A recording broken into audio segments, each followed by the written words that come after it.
নতুন এক আইসিসি গঠনের পরিকল্পনা করছে পাকিস্তান, কাতার ও সৌদি আরব। বেশ কিছু সূত্র বলছে আইসিসির চেয়েও অনেক বেশি অর্থ দিবে এই নতুন সংস্থা। এত পরিমাণ অর্থ দিবে যে আইপিএল এর মতো লিগ খেলারও প্রয়োজন পড়বে না খেলোয়াড়দের। এখানে যুক্ত হতে পারে বর্তমান আইসিসির অধীনে থাকা অনেক খেলোয়াড়। আরো শুনুন প্রতিবেদনে। চলমান ইস্যুতে ভেসে এলো আরো এক নতুন গুঞ্জন। পাকিস্তান, সৌদি আরব ও কাতার এই তিন দেশ মিলে বিশ্ব ক্রিকেটে বড় ধরনের পরিবর্তনের ইঙ্গিত দিচ্ছে। আন্তর্জাতিক ক্রিকেট কাউন্সিলের বিকল্প হিসেবে একটি নতুন ক্রিকেট সংস্থা গঠনের পরিকল্পনা করছে তারা। প্রস্তাবিত এই কাউন্সিলে বর্তমান কয়েকটি ক্রিকেট খেলুড়ের দেশ ছাড়াও নতুন কিছু দেশকে অন্তর্ভুক্ত করার কথা ভাবা হচ্ছে। লক্ষ্য একটাই, আইসিসির একক প্রভাব ভেঙে বিশ্ব ক্রিকেটের নতুন শক্তির উত্থান ঘটানো। এই উদ্যোগের অংশ হিসেবে খুব শীঘ্রই একটি নতুন টি-20 লিগ চালুর পরিকল্পনাও রয়েছে। জানা গেছে এই লিগে ক্রিকেটারদের জন্য রাখা হবে অত্যন্ত উচ্চ পারিশ্রমিক। আয়োজকদের ধারণা, এত বড় অঙ্কের পারিশ্রমিক দেওয়া গেলে খেলোয়াড়দের আর আইপিএল বা অন্যান্য ফ্রাঞ্চাইজি লিগে খেলার প্রয়োজন পড়বে না।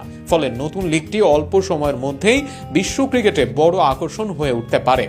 বিশ্লেষকদের মতে এই পরিকল্পনা বাস্তবায়িত হলে তা ভারত ও আইসিসির জন্য বড় ধাক্কা হতে পারে।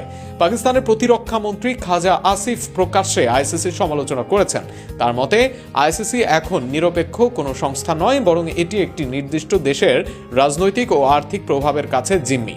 সামাজিক যোগাযোগ মাধ্যমে দেওয়া এক পোস্টে তিনি বলেন, ভদ্রলোকের খেলা ক্রিকেটের স্পিরিট বাঁচিয়ে রাখতে হলে একটি নতুন আন্তর্জাতিক ক্রিকেট সংস্থার প্রয়োজন।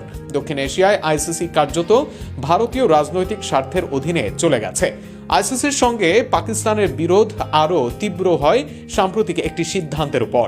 নিরাপত্তাজনিত কারণে বাংলাদেশ ভারতে তাদের ম্যাচ আয়োজন না করার অনুরোধ জানালে আইসিসি বাংলাদেশকে বাদ দিয়ে স্কটল্যান্ডকে টি-20 বিশ্বকাপে অন্তর্ভুক্ত করে।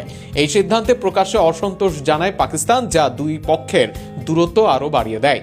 বিশ্ব ক্রিকেটে ভারতের আর্থিক প্রভাব যে অত্যন্ত শক্তিশালী তা অস্বীকার করার উপায় নেই। ক্রিকেটের বৈশ্বিক বাণিজ্যিক আয়ের বড় অংশই আসে ভারত থেকে, বিশেষ করে ইন্ডিয়ান প্রিমিয়ার লিগ। ডেইলি মিররের অনলাইন তথ্য অনুযায়ী 2024 থেকে 2027 সাল পর্যন্ত আইপিএল থেকে প্রায় 1.15 বিলিয়ন মার্কিন ডলার আয় হওয়ার সম্ভাবনা রয়েছে, যা আইসিসির মোট আয়ের প্রায় 39%। বর্তমানে আইসিসির চেয়ারম্যান হিসেবে দায়িত্ব পালন করছেন জয় শাহ, যিনি ভারতের স্বরাষ্ট্রমন্ত্রী অমিত শাহর পুত্র। নিয়ম অনুযায়ী চেয়ারম্যানের নিরপেক্ষ থাকার কথা থাকলেও ভারত পাকিস্তানের রাজনৈতিক টানাপোড়েন ক্রিকেট অঙ্গনেও প্রভাব ফেলছে, এমন অভিযোগ ক্রমেই জোরালো হচ্ছে। এই প্রেক্ষাপটে নতুন ক্রিকেট কাউন্সিল গঠনের উদ্যোগ বিশ্ব ক্রিকেটের নতুন মেরুকরণের ইঙ্গিত দিচ্ছে।